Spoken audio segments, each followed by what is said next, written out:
Guru Nanak Dev university 'ਚ ਜਦੋਂ vice chancellor Jaspal Singh Sandhu ਆਏ ਸਨ, ਜਦੋਂ ਬਣੇ ਸੀ, ਉਦੋਂ ਦੀ ਰੈਂਕਿੰਗ ਕੀ ਸੀ ਤੇ ਹੁਣ ਰੈਂਕਿੰਗ ਕੀ ਹੈ? ਪਹਿਲੇ ਤਾਂ ਕੁਝ ਸੋਚ ਕੇ ਹਰਜੋਤ ਬੈਂਸ ਹੋਣਾ ਨੇ 3 ਸਾਲ ਦੀ ਐਕਸਟੈਂਸ਼ਨ ਕਹੀ ਹੋਣੀ ਹੈ, ਫਿਰ 1 ਸਾਲ ਦੀ ਮਾਨ ਸਾਹਿਬ ਨੇ ਕੀਤੀ, ਸੀਐਮ ਸਾਹਿਬ ਨੇ, ਤੇ ਗਵਰਨਰ ਸਾਹਿਬ ਨੇ 6 ਮਹੀਨੇ ਦੇ ਦਿੱਤੇ। ਚਲੋ ਮਾਨ ਸਾਹਿਬ ਇਹ ਕਹਿੰਦੇ ਮੈਨੂੰ ਲਵ ਲੈਟਰ ਲਿਖਦੇ ਆ, ਉਹ ਕਹਿੰਦੇ ਮੈਨੂੰ ਵਿਲੜ ਕਹਿੰਦਾ ਇਹ ਤੁਸੀਂ ਠੀਕ ਨਹੀਂ ਕਰ ਰਹੇ। ਤੇ ਨਿਰਮਲ ਸਿੰਘ ਭੰਗੂ ਸਾਹਿਬ ਨੇ ਨਾ ਪਹਿਲਾਂ ਦੋਧੀ ਹੁੰਦੇ ਸੀ, ਇਹਨਾਂ ਦਾ ਦਿਮਾਗ ਕੰਮ ਕੀਤਾ ਵੀ ਆਓ ਤੁਸੀਂ 10,000 ਜਮ੍ਹਾਂ ਕਰਾਓ, ਤੁਹਾਨੂੰ ਫਿਰ ਲੋਕਾਂ ਨੂੰ ਫਰਜ਼ੀ ਦਸਤਾਵੇਜ਼ ਦਿੱਤੇ ਤੇ ਪੂਰੇ ਮੁਲਕ 'ਚ ਕਰੀਬ 5 ਤੋਂ 6 ਲੱਖ ਲੋਕ ਆ ਜਿਨ੍ਹਾਂ ਨੂੰ ਠੱਗੀ ਮਾਰੀ ਹੈ, ਜਿਨ੍ਹਾਂ ਨੂੰ ਸ਼ੌਂਕ ਆ ਵੀ ਸਾਡੇ ਪੈਸੇ ਛੇਤੀ ਡਬਲ ਹੋ ਜਾਣਗੇ, ਤੇ ਜਿਹੜੇ ਛੇਤੀ ਕੀ ਡਬਲ ਹੋਣੇ ਸੀ ਜੋ ਹੈਗਾ ਸੀ ਉਹ ਵੀ ਚੱਲ ਗਿਆ। ਸਾਹਮਣੇ ਚਿਹਰਾ ਆਉਣਾ ਚਾਹੀਦਾ ਵੀ ਉਹ ਕਿਹੜੇ ਵਾਈਟ ਕਲਰ ਲੋਕ ਨੇ ਜਿਨ੍ਹਾਂ ਨੇ ਨਸ਼ੇ ਦਾ ਕਾਰੋਬਾਰ ਕੀਤਾ, ਕਈ ਨਜਾਇਜ਼ ਬੰਦੇ ਫਸਾਤੇ, ਕਿਸੇ ਤੇ ਉਵੇਂ ਹੀ ਪਰਚਾ ਦਰਜ ਕਰਤਾ ਤੇ ਜਿਹਦੇ ਕੋਲ ਮਾਲ ਫੜਿਆ ਗਿਆ ਉਹਦੇ ਕੋਲ ਮਾਲ ਲੈ ਕੇ ਉਹਨੂੰ ਛੱਡਦਾ ਵੀ ਜਾ ਮੌਜ ਕਰ। ਰਾਜਜੀਤ ਭੱਜਿਆ ਫਿਰਦਾ, ਇੰਦਰਜੀਤ ਅੰਦਰ ਆ, ਤੇ ਡਰੱਗਸ ਤਾਂ ਅਜੇ ਵੀ ਨਹੀਂ ਮੁੱਕ ਰਹੀ। ਕੌਣ ਲੋਕ ਨੇ ਉਹ ਜਿਹੜੇ ਪੰਜਾਬ 'ਚ ਬਹਿ ਕੇ ਪੰਜਾਬ ਨੂੰ ਖੋਖਲਾ ਕਰ ਰਹੇ ਨੇ? ਜਦੋਂ ਸੀਐਮ ਸਾਹਿਬ ਨੂੰ ਮਿਲਣ ਵਾਸਤੇ ਮਨਜ਼ੂਰੀ ਲੈਣੀ ਪੈਂਦੀ ਸੀ ਭਰਤਿੰਦਰ ਸਿੰਘ ਚਾਹਲ ਦੀ, ਤੇ ਫਿਰ ਇਹ ਚਾਹਲ ਸਾਹਿਬ ਜੋ ਮਰਜ਼ੀ ਕਰੀ ਜਾਣ। ਤੁਸੀਂ ਵੇਖੋ ਨਾ, ਉਦੋਂ ਤੇ ਗੱਲ ਨਹੀਂ ਸੁਣਦੇ ਕਿਸੇ ਦੀ, ਤੇ ਮੌਕਾ ਕੋਈ ਨਹੀਂ ਛੱਡਦੇ ਮਾਲ ਲੈਣ ਦਾ। ਹੁਣ ਦੇਖੋ ਨਾ, ਬਹੁਤ ਸਾਰੇ ਸਾਬਕਾ ਮੰਤਰੀ ਫੜੇ ਗਏ, ਪਰ ਕੀ ਕੋਈ ਰਿਕਵਰੀ ਹੋਈ? ਰਿਕਵਰੀ ਕੀਤੀ ਸਰਕਾਰ ਨੂੰ? ਜੇ ਵਾਕਈ ਭ੍ਰਿਸ਼ਟਾਚਾਰ ਖਤਮ ਕਰਨਾ ਹੈ, ਸਖਤ ਕਾਨੂੰਨ ਲਿਆਉਣ ਦੀ ਲੋੜ ਹੈ। ਅਸੀਂ ਵਾਰ-ਵਾਰ ਕਹਿੰਦੇ ਹਾਂ। ਪੰਜਾਬ ਦੇ ਰਾਜਪਾਲ ਬਨਵਾਰੀ ਲਾਲ ਪ੍ਰੋਹਿਤ ਅਤੇ ਸਰਕਾਰ ਦੇ ਵਿੱਚ ਹਾਲੇ ਵੀ ਮੈਨੂੰ ਲੱਗਦਾ ਕਿ ਟਸਲ ਮੁੱਕ ਨਹੀਂ ਰਹੀ ਹੈ। ਤੇ ਜਿਵੇਂ ਕਿ ਦੇਖਣ ਨੂੰ ਮਿਲਿਆ ਹੈ ਕਿ GNDU ਦੇ ਵਾਈਸ ਚਾਂਸਲਰ ਜਿਨ੍ਹਾਂ ਨੂੰ ਕਿ ਰਾਜਪਾਲ ਦੇ ਵੱਲੋਂ 6 ਮਹੀਨੇ ਦੀ ਮਨਜ਼ੂਰੀ ਮਿਲ ਗਈ ਹੈ, ਲੇਕਿਨ ਭਗਵੰਤ ਮਾਨ ਜੀ ਨੇ ਉਹਨਾਂ ਵਾਸਤੇ 1 ਸਾਲ ਦੀ ਚਿੱਠੀ ਲਿਖ ਕੇ ਆਲਰੇਡੀ ਭੇਜੀ ਹੋਈ ਸੀ ਬਨਵਾਰੀ ਲਾਲ ਪ੍ਰੋਹਿਤ ਜੀ ਨੂੰ। ਇਹ ਸਾਰਾ ਮਾਮਲਾ ਕੀ ਹੈ? ਆਖਿਰਕਾਰ ਇਹ ਟਸਲ ਕਿਉਂ ਨਹੀਂ ਮੁੱਕਦਾ ਪਿਆ ਇਹਨਾਂ ਦਾ? ਦੇਖੋ, ਹਾਲਾਂਕਿ ਪੰਜਾਬ ਦੇ ਗਵਰਨਰ ਬਨਵਾਰੀ ਲਾਲ ਪ੍ਰੋਹਿਤ ਇਹ ਪਿੱਛੇ ਕਹਿ ਚੁੱਕੇ ਨੇ ਕਿ ਭਗਵੰਤ ਮਾਨ ਮੇਰੇ ਬੇਟੇ ਦੇ ਸਮਾਨ ਹੈ, ਮੁੱਖ ਮੰਤਰੀ ਭਗਵੰਤ ਮਾਨ, ਪਰ ਜਿਹੜੀ ਕਹਿੰਦੇ ਉਹ ਸ਼ਬਦ ਵਰਤਦਾ ਨਾ, ਸ਼ਬਦਾਵਲੀ ਮੇਰੇ ਲਈ ਯੂਜ਼ ਕੀਤੀ ਜਾਂਦੀ ਹੈ, ਉਹ ਠੀਕ ਨਹੀਂ ਹੈ। ਮੈਨੂੰ ਕਹਿੰਦੇ ਲਵ ਲੈਟਰ ਲਿਖੋ। ਉਹਨੇ ਮਾਮਲਾ ਜੁੜਿਆ ਗੁਰੂ ਨਾਨਕ ਦੇਵ ਯੂਨੀਵਰਸਿਟੀ ਦੇ ਨਾਲ। ਗੁਰੂ ਨਾਨਕ ਦੇਵ ਯੂਨੀਵਰਸਿਟੀ ਦੇ ਨਾਲ ਅੱਜ ਇੱਕ ਹੋਰ ਯੂਨੀਵਰਸਿਟੀ ਦੇ ਵਾਈਸ ਚਾਂਸਲਰ ਦੇ ਕਾਰਜਕਾਲ ਦੇ ਵਿੱਚ ਵੀ ਵਾਅਦਾ ਕੀਤਾ ਗਿਆ 6 ਮਹੀਨਿਆਂ ਦਾ। ਇੱਕ ਤਾਂ ਗੁਰੂ ਨਾਨਕ ਦੇਵ ਯੂਨੀਵਰਸਿਟੀ ਦੇ ਵਾਈਸ ਚਾਂਸਲਰ ਨੇ ਜਸਪਾਲ ਸਿੰਘ ਸੰਧੂ, ਉਹਨਾਂ ਨੂੰ ਜਿਹੜੀ ਹੈ ਦਿੱਤੀ ਗਈ 6 ਮਹੀਨੇ ਦੀ ਐਕਸਟੈਂਸ਼ਨ, ਤੇ ਦੂਜੇ ਨੇ ਇੱਕ ਹੋਰ ਯੂਨੀਵਰਸਿਟੀ ਪੰਜਾਬ ਓਪਨ ਯੂਨੀਵਰਸਿਟੀ ਦੇ ਵਾਈਸ ਚਾਂਸਲਰ ਕਰਮਜੀਤ ਸਿੰਘ, ਇਹਦੇ ਕਾਰਜਕਾਲ 'ਚ 6 ਮਹੀਨੇ ਦਾ ਵਾਅਦਾ ਕੀਤਾ ਗਿਆ। ਹੁਣ ਦੇਖੋ ਟਸਲ ਕਿਸ ਤਰ੍ਹਾਂ ਸਾਹਮਣੇ ਆ ਰਹੀ ਹੈ ਪੰਜਾਬ ਦੇ ਮਾਨਯੋਗ ਗਵਰਨਰ ਤੇ ਮਾਨਯੋਗ ਮੁੱਖ ਮੰਤਰੀ ਸਾਹਿਬ ਦੀ। ਡਾਕਟਰ ਜਸਪਾਲ ਸਿੰਘ ਸੰਧੂ ਜਿਹੜੇ ਕਿ ਪਿਛਲੇ 2 ਟਰਮ ਦੇ VC ਰਹਿ ਚੁੱਕੇ ਨੇ, 2017 ਤੋਂ ਉਹਨਾਂ ਦਾ ਪਹਿਲਾ ਟਰਮ ਸੀਗਾ, 2020 'ਚ ਫਿਰ ਐਕਸਟੈਂਸ਼ਨ ਮਿਲੀ ਸੀ ਉਹਨਾਂ ਨੂੰ, ਤੇ ਹੁਣ 2023 ਦੇ ਵਿੱਚ ਅਗਸਤ ਇਸੇ ਮਹੀਨੇ ਉਹਨਾਂ ਦਾ ਜਿਹੜਾ ਕਾਰਜਕਾਲ ਖਤਮ ਹੋਣਾ ਸੀ।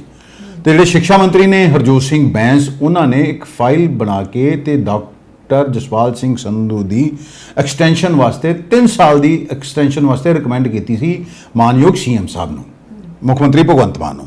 ਪਰ ਭਗਵੰਤ ਮਾਨ ਉਹਨਾਂ ਨੇ ਕਿਹਾ ਵੀ ਨਹੀਂ, ਅਸੀਂ 3 ਸਾਲ ਦੀ ਨਹੀਂ ਐਕਸਟੈਂਸ਼ਨ ਦੇਣੀ, 1 ਸਾਲ ਦੀ ਐਕਸਟੈਂਸ਼ਨ ਦੇਵਾਂਗੇ, ਤੇ ਫਿਰ 1 ਸਾਲ ਬਾਅਦ ਦੇਖਿਆ ਜਾਏਗਾ ਵੀ ਇਹਨਾਂ ਦੀ ਜ਼ਰੂਰਤ ਹੈ ਵੀ ਕੀ ਇਹਨਾਂ ਦੀ ਕਾਰਗੁਜ਼ਾਰੀ ਹੈ, ਤੇ ਫਿਰ ਆਪਾਂ ਇਹਨਾਂ ਨੂੰ ਐਕਸਟੈਂਸ਼ਨ ਦੇਵਾਂਗੇ। ਪਰ ਇਹ ਫਾਈਲ ਭੇਜ ਦਿੰਦੇ ਆ ਮਾਨਯੋਗ ਬਨਵਾਰੀ ਲਾਲ ਪ੍ਰੋਹਿਤ ਗਵਰਨਰ ਸਾਹਿਬ ਕੋ, ਪਰ ਗਵਰਨਰ ਸਾਹਿਬ ਨੇ 1 ਸਾਲ ਦੀ ਵੀ ਮਨਜ਼ੂਰੀ ਨਹੀਂ ਦਿੱਤੀ, ਕੱਟ ਲਾਤਾ, 6 ਮਹੀਨੇ ਕਰਤਾ। ਹੁਣ ਦੇਖੋ, ਹੁਣ ਸਵਾਲ ਇਹ ਹੈ ਕਿ ਗੁਰੂ ਨਾਨਕ ਦੇਵ ਯੂਨੀਵਰਸਿਟੀ 'ਚ ਜਦੋਂ ਵਾਈਸ ਚਾਂਸਲਰ ਜਸਪਾਲ ਸਿੰਘ ਸੰਧੂ ਆਏ ਸਨ, ਜਦੋਂ ਬਣੇ ਸੀ, ਉਦੋਂ ਦੀ ਰੈਂਕਿੰਗ ਕੀ ਸੀ ਤੇ ਹੁਣ ਰੈਂਕਿੰਗ ਕੀ ਹੈ? ਹੁਣ ਜੋ ਸਾਡੀ ਜਾਣਕਾਰੀ ਦੇ ਅਨੁਸਾਰ ਵੀ ਨੈਸ਼ਨਲ ਅਸੈਸਮੈਂਟ ਐਂਡ ਐਕ੍ਰੈਡੀਟੇਸ਼ਨ ਕਾਉਂਸਲ ਹੈ, ਆਲ ਇੰਡੀਆ ਦੀਆਂ ਜਿੰਨੀਆਂ ਵੀ ਯੂਨੀਵਰਸਿਟੀਆਂ ਉਹਨਾਂ ਦੀ ਗ੍ਰੇਡਿੰਗ ਕਰਦੇ ਆ, ਤੇ ਇਹ ਗਵਰਨਮੈਂਟ ਆਫ ਇੰਡੀਆ ਦਾ ਦਾਰਾ, ਤੇ ਸਾਰੀ ਯੂਨੀਵਰਸਿਟੀਆਂ ਚਾਹੇ ਉਹ ਪੰਜਾਬ ਇਹਨਾਂ ਦੇ ਹੈਗੀਆਂ ਸਰਕਾਰੀ ਨੇ ਜਾਂ ਗੈਰ ਸਰਕਾਰੀ ਨੇ, ਟੋਟਲ 4 ਪੁਆਇੰਟ ਹੁੰਦੇ ਉਹਦੇ, ਕਿਸੇ ਨੂੰ ਮੈਕਸਿਮਮ ਮਤਲਬ 4 ਪੁਆਇੰਟਸ ਚੋਂ ਨੰਬਰਿੰਗ ਹੁੰਦੀ ਉਹਦੀ, ਤੇ ਗੁਰੂ ਨਾਨਕ ਦੇਵ ਯੂਨੀਵਰਸਿਟੀ ਨੂੰ ਮਿਲਿਆ 3.85 3.85, ਤੇ ਜੇ ਅਸੀਂ ਕਹੀਏ ਵੀ 96% ਰੈਂਕਿੰਗ ਇਹਦੀ ਹੈ, ਤੇ ਸਭ ਤੋਂ ਉੱਪਰ ਆ ਸ਼ਾਇਦ ਇੱਕ ਯੂਨੀਵਰਸਿਟੀ ਹੈ ਇਹਨਾਂ ਦੀ, ਉਹ ਉੜੀਸਾ ਦੀ, ਮੈਂ ਨਾਮ ਭੁੱਲ ਗਿਆ ਉਹਦੇ 3 ਪੁਆਇੰਟ ਇਹਨਾਂ ਦੇ ਜਿਵੇਂ 8.5 ਨੇ ਨਾ ਜੀ, ਉਹਨਾਂ ਦੇ ਸ਼ਾਇਦ 3.86 ਨੇ ਜਾਂ 8.7 ਨੇ। ਤੇ ਦੂਸਰੀਆਂ ਜਿਹੜੀਆਂ ਯੂਨੀਵਰਸਿਟੀਆਂ, ਪੰਜਾਬ ਯੂਨੀਵਰਸਿਟੀ ਹੈ ਜਿਹੜੀ ਪਟਿਆਲੇ ਦੀ ਹੈ, ਤੇ ਪੰਜਾਬੀ ਯੂਨੀਵਰਸਿਟੀ ਚੰਡੀਗੜ੍ਹ ਹੈ, ਇਹਨਾਂ ਨੂੰ ਪੰਜਾਬ ਯੂਨੀਵਰਸਿਟੀ ਚੰਡੀਗੜ੍ਹ ਤੇ ਪੰਜਾਬੀ ਯੂਨੀਵਰਸਿਟੀ ਪਟਿਆਲਾ, ਗਲਤ ਬੋਲ ਗਿਆ ਮੈਂ, 350 ਤੋਂ 360 ਕਰੋੜ ਦਾ ਬਜਟ ਹਰ ਸਾਲ ਸਰਕਾਰ ਦਿੰਦੀ ਹੈ, ਪਰ ਪੰਜਾਬ ਜਿਹੜੀ ਗੁਰੂ ਨਾਨਕ ਦੇਵ ਯੂਨੀਵਰਸਿਟੀ ਹੈ ਇਹਦਾ ਬਜਟ ਸਿਰਫ ਜਿਹੜਾ ਤੁਸੀਂ ਇਹ ਜਾਣ ਕੇ ਹੈਰਾਨ ਹੋਵੋਗੇ ਕੋਈ 80-90 ਦੇ ਕਰੋੜ ਦੇ ਆਸ-ਪਾਸ ਆਉਂਦਾ ਵੀ ਕਿੱਥੇ 80-90 ਕਰੋੜ 'ਚ ਕੰਮ ਚੱਲ ਰਿਹਾ ਤੇ ਯੂਨੀਵਰਸਿਟੀ ਦੀ ਰੈਂਕਿੰਗ ਨੰਬਰ 1 ਸਾਰੀ ਯੂਨੀਵਰਸਿਟੀਆਂ ਦੀ ਜਿਹੜੀ ਆ ਐਡਮਿਸ਼ਨ ਘੱਟ ਹੋਈ ਹੈ, ਪਰ ਗੁਰੂ ਨਾਨਕ ਦੇਵ ਯੂਨੀਵਰਸਿਟੀ ਦੀ ਜਿਹੜੀ ਆ ਉਹ ਐਡਮਿਸ਼ਨ ਵੱਧ ਰਹੀ ਹੈ। ਐਚ ਇੰਡੈਕਸ ਰਿਸਰਚ ਕਿੰਨੀ ਹੁੰਦੀ ਹੈ ਇਹਦੇ ਵੀ ਪੁਆਇੰਟ ਜਿਹੜੇ ਕੀਤੇ ਗਏ। ਜਦੋਂ ਡਾਕਟਰ ਜਸਪਾਲ ਸੰਧੂ ਨੇ ਐਜ਼ ਏ ਵੀਸੀ ਜੁਆਇਨ ਕੀਤਾ ਸੀ ਉਦੋਂ ਇਹਦੀ 64 ਸੀਗੀ 64 ਤੇ ਹੁਣ ਜਦੋਂ ਹੋਈ ਦੁਬਾਰਾ ਦੀ ਰੇਟਿੰਗ 138 ਤੱਕ ਜਾ ਪਹੁੰਚੀ। ਦੇਖਦੇ ਵੀ ਯੂਨੀਵਰਸਿਟੀ ਦਾ ਰਿਸਰਚ ਜਿਹੜਾ ਵਰਕ ਆ ਉਹ ਕਿਸ ਲੈਵਲ ਤੱਕ ਪਹੁੰਚ ਗਿਆ, ਮਤਲਬ ਆਲਮੋਸਟ ਦੁੱਗਣੇ ਤੋਂ ਵੀ ਵੱਧ ਚਲਾ ਗਿਆ। ਤੇ ਹੁਣ ਜਿਹੜੀ ਮੌਲਾਨਾ ਆਜ਼ਾਦ ਟਰਾਫੀ ਸਭ ਤੋਂ ਜ਼ਿਆਦਾ 56 ਸਾਲਾਂ 'ਚ 24 ਵਾਰ ਇਹਨਾਂ ਨੇ ਜਿੱਤੀ ਹੈ। ਸਪੋਰਟਸ ਵੀ ਮਤਲਬ ਸਭ ਤੋਂ ਅੱਗੇ ਹੈ। ਹੁਣ ਵਰਲਡ ਯੂਨੀਵਰਸਿਟੀ ਗੇਮਸ ਹੋ ਰਹੀਆਂ ਚੀਨ ਦੇ ਵਿੱਚ, ਉੱਥੇ ਵੀ ਗੁਰੂ ਨਾਨਕ ਦੇਵ ਯੂਨੀਵਰਸਿਟੀ ਦੇ ਜਿਹੜੇ ਪਲੇਅਰ ਹੈ ਉਹਨਾਂ ਦੇ 12 ਮੈਡਲ ਹੈ, ਜਦਕਿ ਦੂਜੀ ਯੂਨੀਵਰਸਿਟੀ ਜਿਹੜੀ ਪੰਜਾਬ ਯੂਨੀਵਰਸਿਟੀ ਤੇ ਪੰਜਾਬੀ ਯੂਨੀਵਰਸਿਟੀ ਦੇ 7-7 ਮੈਡਲ ਆਉਂਦੇ ਆ। ਹੁਣ ਇਹ ਵੀ ਸਵਾਲ ਉੱਠਦਾ ਹੈ ਵੀ ਇਹ ਇਹਨਾਂ ਨੂੰ ਐਕਸਟੈਂਸ਼ਨ ਕਿਉਂ ਦਿੱਤੀ ਜਾਏ, ਪਰ ਸਾਡੀ ਜੋ ਜਾਣਕਾਰੀ ਹੈ ਵੀ UGC ਨੂੰ ਐਕਸਟੈਂਸ਼ਨ ਦੇਣ ਤੇ ਕੋਈ ਇਤਰਾਜ਼ ਨਹੀਂ ਹੈ। ਵੈਸੇ ਵੀ ਇਹ ਸਟੇਟ ਗਵਰਨਮੈਂਟ ਦੀ ਮਨਜ਼ੂਰੀ ਹੁੰਦੀ ਹੈ ਵੀ ਕਿਹਨੂੰ ਐਕਸਟੈਂਸ਼ਨ ਦੇਣੀ ਕਿ ਨਹੀਂ ਦੇਣੀ। ਹੁਣ ਤੁਸੀਂ ਦੇਖੋ ਪਿਛਲੇ ਜੂਨ ਦੇ ਵਿੱਚ 19-20 ਜੂਨ ਨੂੰ ਇੱਕ ਸੱਤਰ ਬੁਲਾਇਆ ਗਿਆ ਸੀਗਾ ਮਾਨ ਸਰਕਾਰ ਵੱਲੋਂ। ਹਾਲਾਂਕਿ ਗਵਰਨਰ ਸਾਹਿਬ ਕਹਿੰਦੇ ਵੀ ਇਹ ਤੇ 70 ਹੀ ਗੈਰ ਅਸੰਵਿਧਾਨਿਕ ਹੈ, ਇਹਨੂੰ ਮਾਨਤਾ ਹੀ ਕੋਈ ਨਹੀਂ ਦਿੱਤੀ ਜਾਂਦੀ। ਉਹਦੇ 'ਚ 4 ਬਿੱਲ ਪਾਸ ਕੀਤੇ ਜਾਂਦੇ ਆ। ਉਹਦੇ 'ਚ ਇੱਕ ਬਿੱਲ ਇਹ ਵੀ ਸੀਗਾ ਵੀ ਹੁਣ ਯੂਨੀਵਰਸਿਟੀ ਦਾ ਵਾਈਸ ਚਾਂਸਲਰ ਗਵਰਨਰ ਨਹੀਂ ਹੋਏਗਾ ਪੰਜਾਬ ਦਾ। ਹੁਣ ਪੰਜਾਬ ਦੇ ਗਵਰਨਰ ਦੀ ਥਾਂ ਤੇ ਯੂਨੀਵਰਸਿਟੀਆਂ ਦਾ ਜਿਹੜਾ ਚਾਂਸਲਰ ਹੈ ਉਹ ਮੁੱਖ ਮੰਤਰੀ ਨੂੰ ਅਧਿਕਾਰ ਦਿੱਤੇ ਜਾਣਗੇ, ਪਰ ਗਵਰਨਰ ਸਾਹਿਬ ਹੁਣ ਆਪਣੇ ਹੱਥ ਵੱਲ ਥੋੜੀ ਦੇਣਗੇ। ਸਰਕਾਰ ਨੂੰ ਇਹ ਸੋਚਣਾ ਚਾਹੀਦਾ ਸੀ, ਪਰ ਨਾਲ ਦੀ ਨਾਲ ਇਹ ਵੀ ਸਰਕਾਰ ਨੂੰ ਸੋਚਣਾ ਚਾਹੀਦਾ, ਗਵਰਨਰ ਸਾਹਿਬ ਨੂੰ ਵੀ ਸੋਚਣਾ ਚਾਹੀਦਾ ਹੈ। ਬਹੁਤ ਦੇਖੋ ਸੂਝਵਾਨ ਨੇ, ਬੜੇ ਸੀਨੀਅਰ ਨੇ, 3 ਵਾਰ ਦੇ ਲੋਕ ਸਭਾ ਮੈਂਬਰ ਨੇ, ਮੰਤਰੀ ਰਹਿ ਚੁੱਕੇ ਨੇ, 42 ਸਾਲ ਪੱਤਰਕਾਰਤਾ ਦਾ ਤਜਰਬਾ ਹੈ, ਐਡੀਟਰ ਰਹਿ ਚੁੱਕੇ ਆ ਅਖਬਾਰ ਦੇ। ਕੋਈ ਐਸਾ ਦਾ ਫੈਸਲਾ ਨਾ ਲਓ ਜਿਹਦੇ ਨਾਲ ਪੰਜਾਬ ਦੇ ਬੱਚਿਆਂ ਦਾ, ਯੂਨੀਵਰਸਿਟੀ 'ਚ 15,000 ਬੱਚਾ ਪੜ੍ਹਦਾ ਵੀ ਜੇ ਯੂਨੀਵਰਸਿਟੀ ਦੀ ਰੈਂਕਿੰਗ ਵੱਧ ਰਹੀ ਹੈ ਆਖਿਰਕਾਰ ਕੋਈ ਕੰਟਰੀਬਿਊਸ਼ਨ ਤੇ ਵਾਈਸ ਚਾਂਸਲਰ ਦਾ ਹੋਣਾ ਨਾ, ਹੈੱਡ ਦਾ। ਕਹਿੰਦੇ ਵੀ ਲੜਦੀਆਂ ਫੌਜਾਂ ਨਾ ਕਮਾਂਡਰ ਦਾ ਹੁੰਦਾ ਤੇ ਕਮਾਂਡਰ ਕੋਈ ਚੰਗੀ ਡਾਇਰੈਕਸ਼ਨ ਦੇ ਰਿਹਾ ਤੇ ਫੇਰ ਹੀ ਹੈ ਨਾ। ਪਰ ਇਹ ਜਿਹੜੀ ਹੁਣ ਘਟਾ ਦਿੱਤੀ ਗਈ ਹੈ ਨੈਕ ਦੀ, ਜਿਵੇਂ ਤੁਹਾਨੂੰ ਮੈਂ ਦੱਸਿਆ ਵੀ ਕਿਸ ਤਰ੍ਹਾਂ ਇਹ ਯੂਨੀਵਰਸਿਟੀ ਨੂੰ ਟੌਪ ਗ੍ਰੇਡੇਸ਼ਨ ਮਿਲੀ ਹੈ, ਉਹਦੇ ਬਾਵਜੂਦ ਹੁਣ ਇੱਥੇ ਤੁਸੀਂ ਦੇਖੋ ਇੱਕ ਡਿਪਾਰਟਮੈਂਟ ਹੈ, ਉੱਥੇ ਸੇਬਾਂ ਦੀ ਕਿਸਮ ਤਿਆਰ ਕੀਤੀ ਜਾ ਰਹੀ ਹੈ ਵੀ ਹੁਣ ਪੰਜਾਬ ਦੇ ਵਿੱਚ ਵੀ ਸੇਬ ਹੋਣਗੇ, ਕੇਲੇ, ਕੇਸਰ, ਮਤਲਬ ਇਸ ਤਰ੍ਹਾਂ ਦੀ ਰਿਸਰਚ ਉੱਥੇ ਚੱਲ ਰਹੀ ਹੈ। ਮੈਂ ਉਹਦੇ ਤੇ ਇੱਕ ਸਟੋਰੀ ਵੀ ਕੀਤੀ ਸੀ। ਇਸ ਕਰਕੇ ਸਾਡੀ ਅਸੀਂ ਤੇ ਛੋਟੇ ਬੰਦੇ ਹਾਂ, ਪਰ ਗਵਰਨਰ ਸਾਹਿਬ ਨੂੰ ਕਹਿ ਸਕਦੇ ਹਾਂ ਵੀ ਜੋ ਦੇਖੋ ਸਰਕਾਰ ਕਰ ਰਹੀ ਹੈ ਕੁਝ ਸੋਚ ਕੇ ਹੀ ਪਹਿਲੇ ਤਾਂ ਕੁਝ ਸੋਚ ਕੇ ਹਰਜੋਤ ਬੈਂਸ ਉਹਨਾਂ ਨੇ 3 ਸਾਲ ਦੀ ਐਕਸਟੈਂਸ਼ਨ ਕਹੀ ਹੋਣੀ ਹੈ, ਫਿਰ 1 ਸਾਲ ਦੀ ਮਾਨ ਸਾਹਿਬ ਨੇ ਕੀਤੀ, CM ਸਾਹਿਬ ਨੇ, ਤੇ ਗਵਰਨਰ ਸਾਹਿਬ ਨੇ 6 ਮਹੀਨੇ ਦੇ ਦਿੱਤੀ। ਚਲੋ ਵੱਡੇ ਬੰਦੇ ਆ, ਉਹਨਾਂ ਦੀ ਮਰਜ਼ੀ ਹੈ, ਪਰ ਸਰਕਾਰ ਜਿਹੜੀ ਹੈ ਵੀ ਕਿਤੇ ਨਾ ਕਿਤੇ ਜਿਹੜਾ ਟਕਰਾਵ ਹੈ ਨਾ ਉਹ ਸਾਫ਼ ਝਲਕ ਰਿਹਾ।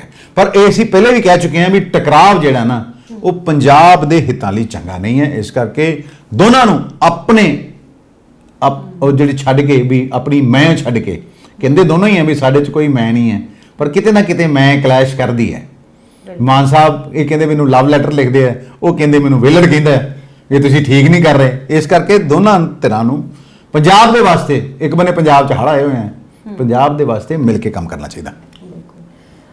ਸਰ ਇੱਕ ਨਾ ਪਰਲ ਘੁਟਾਲਾ ਬਹੁਤ ਸਾਹਮਣੇ ਆ ਰਿਹਾ ਹੈ ਜੀ। ਤੇ ਉਹਦੇ ਵਿੱਚ ਕਿਹਾ ਜਾ ਰਿਹਾ ਹੈ ਕਿ ਕਰੋੜਾਂ ਦਾ ਘੁਟਾਲਾ ਕੀਤਾ ਗਿਆ ਹੈ, ਔਰ ਇਹਦੇ ਵਿੱਚ CM ਮਾਨ ਦਾ ਵੀ ਬਿਆਨ ਆਇਆ ਹੈ ਕਿ ਵੀ ਜਿੰਨੇ ਵੀ ਮੁਲਜ਼ਮ ਨੇ ਉਹਨਾਂ ਨੂੰ ਉਹ ਜ਼ਰੂਰ ਸਜ਼ਾ ਦੇਣਗੇ।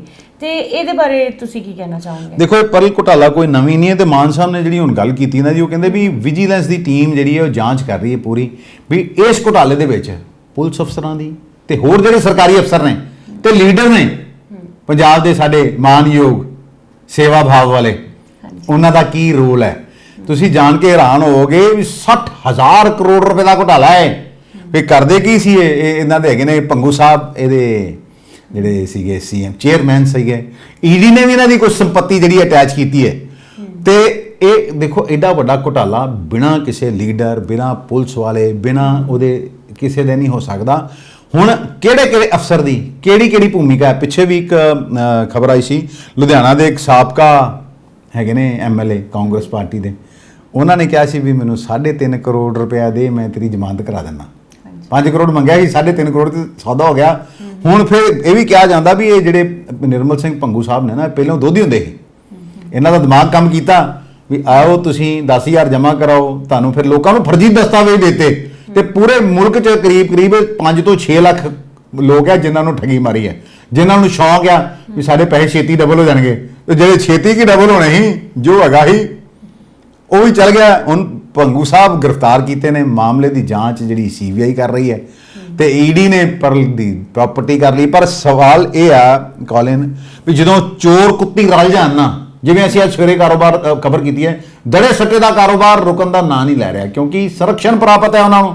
ਤੇ ਇਸ ਤਰ੍ਹਾਂ ਦੇ ਕੰਮ ਹੋ ਰਹੇ ਨੇ ਜਿਹੜੀਆਂ ਠੱਗੀਆਂ ਵੱਜਣ ਡੀਆਂ ਕਿ ਸਰਕਾਰਾਂ ਦਾ ਧਿਆਨ ਨਹੀਂ ਜਾਂਦਾ। ਉਦੋਂ ਤੇ ਕਹਿੰਦੇ ਲੋਕ ਅਫਸਰ ਕਹਿੰਦੇ ਸਾਨੂੰ ਸਾਡਾ ਮਾਲ ਦੇ, ਸਾਡਾ ਹਿੱਸਾ ਦੇ, ਤੇ ਲੋਕਾਂ ਦੀ ਗਾੜੀ ਜਿਹੜੀ ਕਮਾਈ ਆ, ਹੁਣ ਲੋਕਾਂ ਨੂੰ ਉਹ ਪੈਸਾ ਵਾਪਸ ਮਿਲੇਗਾ ਕਿ ਨਹੀਂ ਮਿਲੇਗਾ। ਹਾਂ, ਮੈਂ ਇਹ ਵੀ ਦੱਸ ਦਿਆਂ ਵੀ 5-6 ਲੱਖ ਨਹੀਂ 10 ਲੱਖ ਲੋਕ ਇਹ ਠੱਗੀ ਦਾ ਜਿਹੜਾ ਸ਼ਿਕਾਰ ਨੇ। ਤੇ ਪੰਜਾਬ ਸਰਕਾਰ ਪਹਿਲਾਂ ਹੀ ਕਹਿ ਚੁੱਕੀ, ਮੁੱਖ ਮੰਤਰੀ ਭਗਵੰਤ ਮਾਨ ਨੇ ਕਹਿ ਚੁੱਕੇ ਨੇ ਵੀ ਇਹਨਾਂ ਦੀ ਜਿਹੜੀ ਜ਼ਮੀਨ ਹੈ, ਪਰਲ ਦੀ ਜ਼ਮੀਨ ਕਿੱਥੇ ਗਈ ਹੈ ਉਹਦਾ ਪਤਾ ਲਾਵਾਂਗੇ, ਉਹ ਫਿਰ ਉਹਨੂੰ ਨਿਲਾਮ ਕਰਾਂਗੇ, ਫਿਰ ਜਿਹੜੇ ਆ ਉਹਦੇ ਪੈਸੇ ਆ।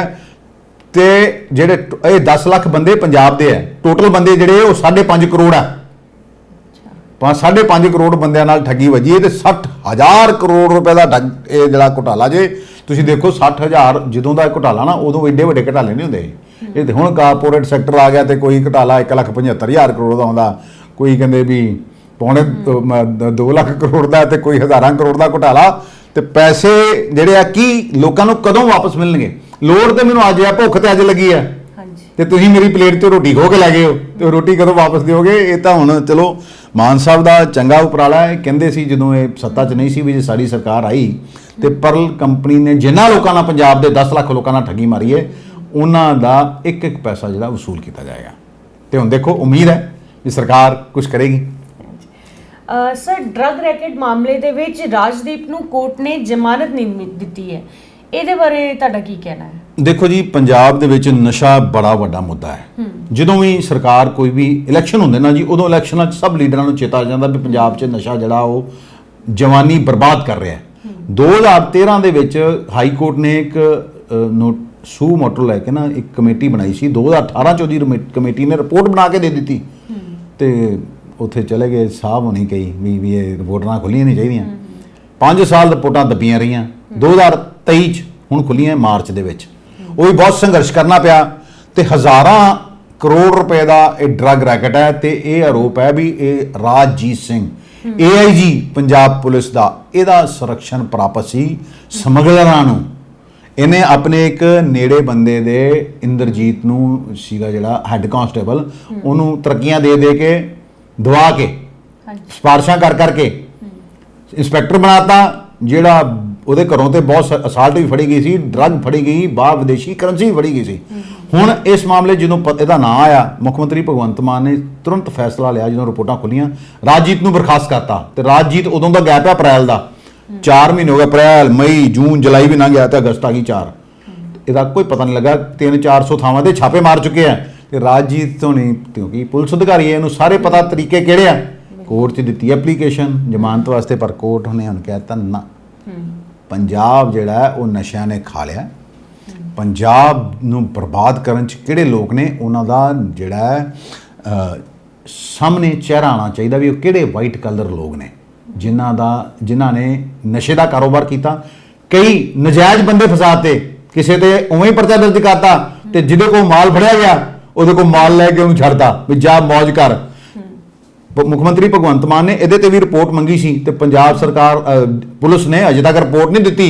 ਇੱਕ ਕਾਗਜ਼ ਦੀ ਰਿਪੋਰਟ ਮੈਂ ਆ ਕੇ ਭੇਜਤੀ ਸੀ, ਉਹਨਾਂ ਕਿਹਾ ਵੀ ਸਾਨੂੰ ਪੂਰੀ ਰਿਪੋਰਟ ਦਿਓ ਵੀ ਕੀ ਇਕੱਲਾ ਰਾਜਜੀਤ ਇਸ ਡਰੱਗ ਰੈਕਟ 'ਚ ਸ਼ਾਮਿਲ ਸੀਗਾ, ਕੀ ਇਕੱਲਾ ਰਾਜਜੀਤ ਤੇ ਇੰਦਰਜੀਤ ਮਿਲ ਕੇ ਨਸ਼ਾ ਵਿਕਾਉਂਦੇ ਸੀ। ਹੁਣ ਦੇਖੋ ਨਾ, ਰਾਜਜੀਤ ਭੱਜਿਆ ਫਿਰਦਾ, ਇੰਦਰਜੀਤ ਅੰਦਰ ਆ ਤੇ ਡਰੱਗਸ ਤੇ ਅਜੇ ਵੀ ਨਹੀਂ ਮੁੱਕ ਰਹੀ।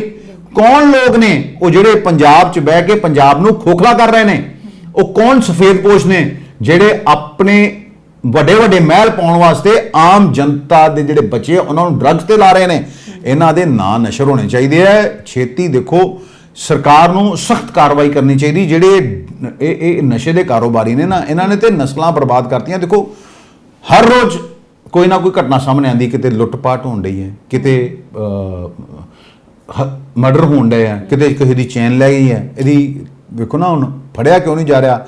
ਜਾਇਦਾਦ ਬਣਾਈ ਹੈ, ਵਿਜੀਲੈਂਸ ਜਾਂਚ ਕਰ ਰਹੀ ਹੈ, ਪਰ ਜਿੰਨਾ ਚਿਰ ਰਾਜਜੀਤ ਫੜਿਆ ਨਹੀਂ ਜਾਊਗਾ ਉਹਨਾਂ ਚਿਰ ਸਾਹਮਣੇ ਕਿਸ ਤਰ੍ਹਾਂ ਆਏਗਾ ਵੀ ਇਹਦੇ ਨਾਲ ਇਸ ਮਾਮਲੇ ਦੇ ਵਿੱਚ ਹੋਰ ਕੌਣ ਸ਼ਾਮਲ ਹੈ। ਹਾਲਾਂਕਿ ਇੱਕ ਰਿਪੋਰਟ ਹਜੇ ਵੀ ਹਾਈ ਕੋਰਟ 'ਚ ਬੰਦ ਪਈ, ਸੀਲ ਬੰਦ ਲਿਫਾਫੇ 'ਚ, ਕਿਉਂਕਿ ਇੱਕ ਡੀਜੀਪੀ ਸਾਬਕਾ ਨੇ ਉਹਨਾਂ ਨੇ ਕਿਹਾ ਸੀ ਮੇਰੇ ਪੱਖ ਸੁਣਨ ਤੋਂ ਬਿਨਾਂ ਇਹਨਾਂ ਨੂੰ ਖੋਲ੍ਹਿਆ ਜਾਵੇ। ਤੇ ਸਾਡੀ ਮਾਨਯੋਗ ਹਾਈ ਕੋਰਟ ਨੂੰ ਵੀ ਬੇਨਤੀ ਹੈ, ਮਾਨਯੋਗ ਸੀਐਮ ਭਗਵੰਤ ਮਾਨ ਸਾਹਿਬ ਨੂੰ ਵੀ ਬੇਨਤੀ ਵੀ ਉਸ ਰਿਪੋਰਟ ਨੂੰ ਵੀ ਖਿਲਾਇਆ ਜਾਵੇ ਤਾਂ ਕਿ ਲੋਕਾਂ ਨੂੰ ਪਤਾ ਲੱਗੇ ਵੀ ਕੌਣ ਬੰਦੇ। ਕੱਲਾ ਬੰਦਾ ਤੁਸੀਂ ਦੇਖੋ ਨਾ, ਅੱਜ ਹੀ ਅੰਮ੍ਰਿਤਸਰ ਦੇ ਵਿੱਚ 42 ਕਰੋੜ ਦੀ ਹੈਰੋਇਨ ਫੜੀ ਗਈ ਹੈ, ਕਹਿੰਦੇ ਵੀ ਇਹ ਨਾਲ ਪਾਕਿਸਤਾਨੋਂ ਇਹ ਬੰਦਾ ਮੰਗਵਾਉਂਦਾ ਸੀ।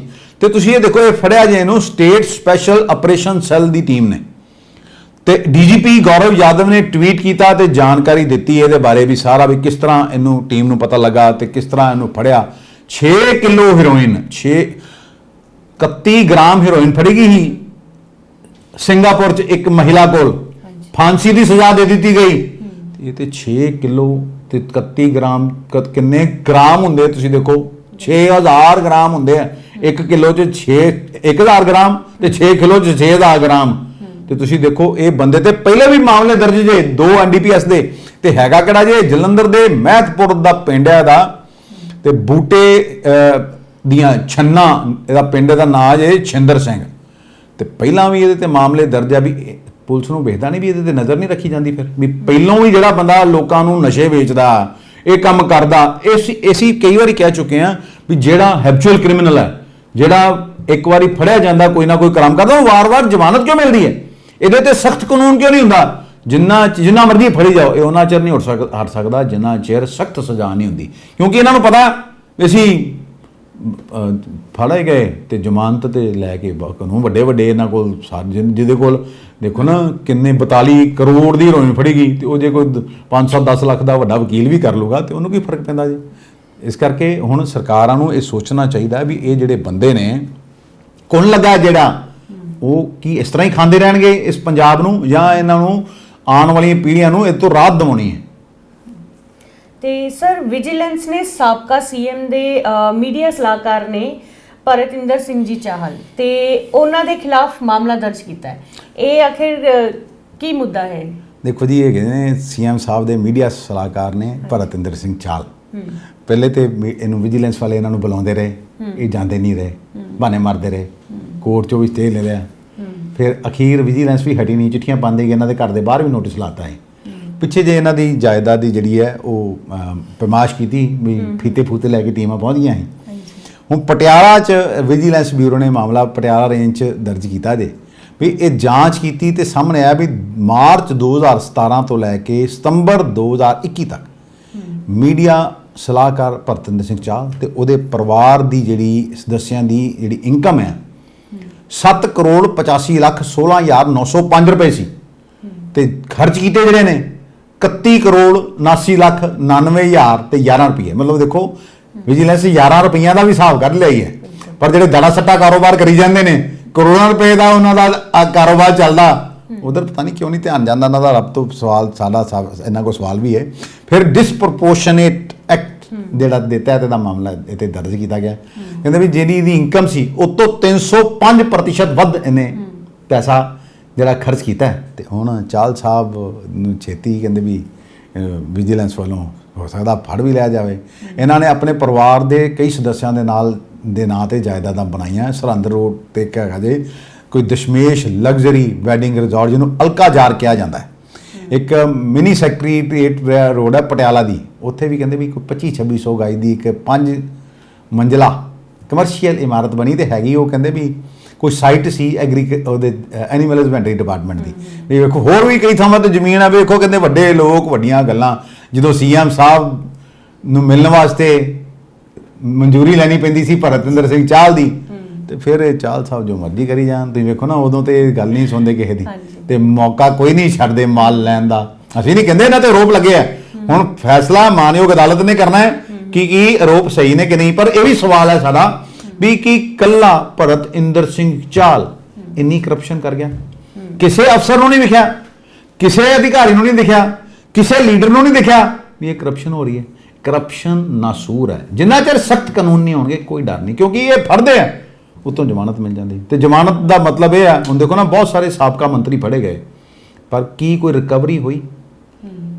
ਰਿਕਵਰੀ ਕੀਤੀ ਸਰਕਾਰ ਨੂੰ। ਜੇ ਵਾਕਈ ਭ੍ਰਿਸ਼ਟਾਚਾਰ ਖਤਮ ਕਰਨਾ ਹੈ, ਸਖਤ ਕਾਨੂੰਨ ਲਿਆਉਣ ਦੀ ਲੋੜ ਹੈ। ਅਸੀਂ ਵਾਰ-ਵਾਰ ਕਹਿੰਦੇ ਹਾਂ। ਸਰ, ਰਿਸ਼ਵਤ ਨੂੰ ਲੈ ਕੇ ਇੱਕ ਹੋਰ ਮਾਮਲਾ ਸਾਹਮਣੇ ਆਇਆ। ਕਿਹਾ ਜਾ ਰਿਹਾ ਹੈ ਕਿ 20,000 ਇੱਕ ASI ਨੇ ਮਤਲਬ ਲਏ ਹੈ ਤੇ ਵਿਜੀਲੈਂਸ ਨੇ ਉਹਨੂੰ ਫੜ ਲਿਆ ਹੈ। ਇਵਨ ਇਹਦੇ ਵਿੱਚ ਕਿਹਾ ਜਾ ਰਿਹਾ ਕਿ ਉਹਦੇ ਡਰਾਈਵਰ ਨੂੰ ਵੀ ਫੜਿਆ ਗਿਆ ਹੈ। ਇਹ ਮਾਮਲਾ, ਇਹ ਦੋਨੋਂ ਅਲੱਗ-ਅਲੱਗ ਮਾਮਲੇ ਨੇ। ਦੇਖੋ, ਇਹ ਪਹਿਲਾ ਮਾਮਲਾ ਤਾਂ ਹੈਗਾ ਹੈ ਵੀ ASI ਸਾਹਿਬ ਨੇ ਇੱਕ 50,000 ਕਹਿੰਦੇ ਮੈਂ ਕ੍ਰਾਸ ਕੇਸ ਕਰ ਦੂੰਗਾ, ਪੈਸੇ ਲਊਂਗਾ 20,000, ਤੇ ਵਿਜੀਲੈਂਸ ਨੇ ਫੜਿਆ ਵੀ ਹੈ। ਥਾਣਾ ਕੁੰਮਕਲਾਂ ਹੈ, ASI ਸਾਹਿਬ ਨੇ ਹਰਦੀਪ ਸਿੰਘ, ਉਹਨਾਂ ਨੂੰ ਗ੍ਰਿਫਤਾਰ ਕੀਤਾ। ਤੇ ਹੁਣ ਵਿਜੀਲੈਂਸ ਦੇ ਰਡਾਰ ਤੇ SHO ਪਰਮਜੀਤ ਸਿੰਘ ਤੇ ASI ਰਣਧੀਰ ਸਿੰਘ ਵੀ ਹੈਗੇ ਨੇ। ਇਹਨਾਂ ਨੂੰ ਵੀ ਜਿਹੜੀ ਹੈ ਪੁੱਛਗਿੱਛ ਵਾਸਤੇ ਬੁਲਾਇਆ ਜਾ ਸਕਦਾ ਵੀ ਕਿਸ ਤਰ੍ਹਾਂ ਪੈਸੇ ਲਏ ਗਏ। ਹੁਣ ਕੰਪਲੇਂਟ ਹੈਗੀ ਹੈ ਕਿ ਇੱਕ ਬੰਦੇ ਦੇ ਭਰਾ ਨੂੰ ਲੱਗਦੀ ਹੈ ਸੱਟਾਂ, ਝਗੜਾ ਹੁੰਦਾ ਤੇ ਫਿਰ ਪਰਚਾ ਦਰਜ ਹੋ ਜਾਂਦਾ ਜੀ। ਉਹ ਕਹਿੰਦਾ ਬਈ ਕ੍ਰਾਸ ਕਰ ਦਾਂਗੇ ਤੇਰਾ ਪਰਚਾ, ਤੇਰਾ ਵੀ ਪਰਚਾ, ਤੇਰੇ ਤੇ ਕੋਈ ਸਜ਼ਾ ਨਹੀਂ ਹੋਗੀ, ਇਹਦੇ ਕਰਕੇ ਮਾਲ ਚਾਹੀਦਾ। ਹੁਣ 1 ਲੱਖ ਰੁਪਇਆ ਮੰਗਿਆ ਜਾਂਦਾ ਤੇ ਮੁੰਸ਼ੀ ਸਾਹਿਬ ਹਰਦੀਪ ਜੀ ਤੈਅ ਹੋ ਜਾਂਦਾ ਸੌਦਾ 50,000 ਰੁਪਏ 'ਚ। 35,000 ਰੁਪਏ ਕਹਿੰਦੇ ਵੀ ASI ਸਾਹਿਬ ਲੈ ਲੈਂਦੇ ਆ। ਪਹਿਲਾਂ ਹੀ ਇੱਕ ASI ਰਣਧੀਰ ਸਿੰਘ, ਉਹਨਾਂ ਦਾ ਨਾਮ ਵੀ ਸਾਹਮਣੇ ਆਇਆ, ਤੇ ਹੁਣ ਉਹ ਕਹਿੰਦੇ ਵੀ ਮੁੰਸ਼ੀ ਜੀ ਆ ਮੰਗਦੇ ਆ, ਹਰਦੀਪ ਜੀ ਜਿਹੜੇ ਨੇ 20,000 ਰੁਪਇਆ। ਤੇ ਇਸ ਤੋਂ ਬਾਅਦ ਦੂਜੇ ਪੱਖ ਤੇ ਵੀ ਮਾਮਲਾ ਜਿਹੜਾ ਉਹ ਸੈਟਿੰਗ ਕਰਾ ਲੈਂਦੇ, ਇਸੇ ਨੂੰ ਲੈ ਕੇ ਜਿਹੜੀ ਰਿਕਾਰਡਿੰਗ ਕਰ ਲਈ ਜਾਂਦੀ ਆ। ਤੇ ਫਿਰ ਪੁਲਿਸ ਵਿਜੀਲੈਂਸ ਉਸੇ ASI ਸਾਹਿਬ ਨੂੰ, ਮੁੰਸ਼ੀ ਸਾਹਿਬ ਨੂੰ ਗ੍ਰਿਫਤਾਰ ਕਰ ਲੈਂਦੀ ਹੈ। ਹੁਣ ਕੀ SHO ਸਾਹਿਬ ਵੀ ਇਸ ਤੇ ਆਉਣਗੇ ਕਿ ਨਹੀਂ ਆਉਣਗੇ? ਹੁਣ ਜਿਹੜੀ ਦੂਜੀ ਗੱਲ ਕੀਤੀ ਹੈ ਡਰਾਈਵਰ ਸਾਹਿਬ ਦੀ, ਇਹ ਸਰਕਾਰੀ ਐਂਬੂਲੈਂਸ ਹੈ ਸਿਵਲ ਹਸਪਤਾਲ ਦੇ ਗੁਰਦਾਸਪੁਰ, ਉਹਦਾ ਡਰਾਈਵਰ, ਉਹਨੂੰ ਫੜਿਆ ਜੇ ਸਰਕਾਰ ਨੇ। ਜਸਪਾਲ ਸਿੰਘ ਉਰਫ ਲੱਕੀ ਸਾਹਿਬ ਨੇ, ਡਰਾਈਵਰ ਸਾਹਿਬ ਲੱਕੀ 4,000 ਰੁਪਏ ਲੈਂਦੇ ਸੀ। ਪ੍ਰਾਈਵੇਟ ਐਂਬੂਲੈਂਸ ਦੇ ਡਰਾਈਵਰ ਰਜੇਸ਼ ਕੁਮਾਰ ਨੇ ਸ਼ਿਕਾਇਤ ਕੀਤੀ ਸੀ ਵੀ ਕਹਿੰਦਾ ਵੀ ਜਦੋਂ ਉੱਥੋਂ ਕੋਈ ਅਸੀਂ ਲੈ ਕੇ ਜਾਂਦੇ ਨਾ ਮਰੀਜ਼ ਨੂੰ ਕਿਸੇ ਨੂੰ, ਇਹ ਕਹਿੰਦਾ ਮੈਨੂੰ ਪੈਸੇ ਦੇ, ਫਿਰ ਦੂਜੇ ਸ਼ਹਿਰ 'ਚ ਲਿਜਾਣ ਵਾਸਤੇ ਵਸੂਲੀ ਕਰਦਾ ਸਾਡੇ ਕੋਲ। ਕਹਿੰਦਾ ਹਫਤਾ ਵਸੂਲੀ ਨਹੀਂ ਹੁੰਦੀ ਜਿਵੇਂ, ਇਹ ਐਂਬੂਲੈਂਸ ਵਸੂਲੀ ਕਰਦਾ। ਤੇ ਫਿਰ ਉਹ ਵਿਜੀਲੈਂਸ ਨੇ ਫੜ ਲਿਆ ਜੀ, 2 ਗਵਾਹਾਂ ਦੀ ਹਾਜ਼ਰੀ 'ਚ 4,000 ਰੁਪਇਆ ਲੈਂਦੇ ਆ। ਮਤਲਬ ਅਸੀਂ ਤੇ ਵਾਰ-ਵਾਰ ਕਹਿੰਦੇ ਆ ਵੀ ਠੀਕ ਹੈ ਸਰਕਾਰ ਅੱਛਾ ਕੰਮ ਕਰ ਰਹੀ ਹੈ, ਭ੍ਰਿਸ਼ਟਾਚਾਰੀਆਂ ਨੂੰ ਫੜ ਰਹੀ, ਪਰ ਉਹਦਾ ਨਤੀਜਾ ਕੀ? ਇਹ ਮੁੜਦੇ ਕਿਉਂ ਨਹੀਂ? ਸਰਕਾਰ ਨੂੰ ਕੋਈ ਨਾ ਕੋਈ ਬਿੱਲ ਲਿਆਉਣਾ ਚਾਹੀਦਾ ਹੈ। ਜੇ ਆਪ ਆਰਡੀਨੈਂਸ ਦੇ ਖਿਲਾਫ ਜੇ ਕੇਜਰੀਵਾਲ ਸਾਹਿਬ ਮੁੱਖ ਮੰਤਰੀ ਭਗਵੰਤ ਮਾਨ ਨੂੰ ਲੈ ਕੇ, ਸੰਜੇ ਸਿੰਘ ਨੂੰ ਲੈ ਕੇ, ਰਾਘਵ ਚੱਡਾ ਨੂੰ ਲੈ ਕੇ ਪੂਰੇ ਭਾਰਤ ਦਾ ਭ੍ਰਮਣ ਕਰ ਸਕਦੇ ਨਾ, ਤੇ ਕਾਨੂੰਨ ਬਣਾਉਣ ਲਈ ਕਿਹੜਾ ਔਖਾ ਹੈ। ਇਸ ਕਰਕੇ ਸਰਕਾਰ ਨੂੰ ਇਹਦੇ ਬਾਰੇ ਸੋਚਣਾ ਚਾਹੀਦਾ। ਸਮਾਂ ਹੋ ਗਿਆ ਇਜਾਜ਼ਤ ਲਈ ਹੁਣ ਅਸੀਂ। ਜੇ ਤੁਹਾਨੂੰ ਸਾਡਾ ਸ਼ੋਅ ਅੱਛਾ ਲੱਗਿਆ ਹੈ ਤੇ ਇਸ ਨੂੰ ਲਾਈਕ ਕਰੋ, ਕਮੈਂਟ ਕਰੋ ਤੇ ਸ਼ੇਅਰ ਕਰੋ, ਤੇ ਸਾਡੇ ਚੈਨਲ ਨੂੰ ਸਬਸਕ੍ਰਾਈਬ ਵੀ ਕਰੋ।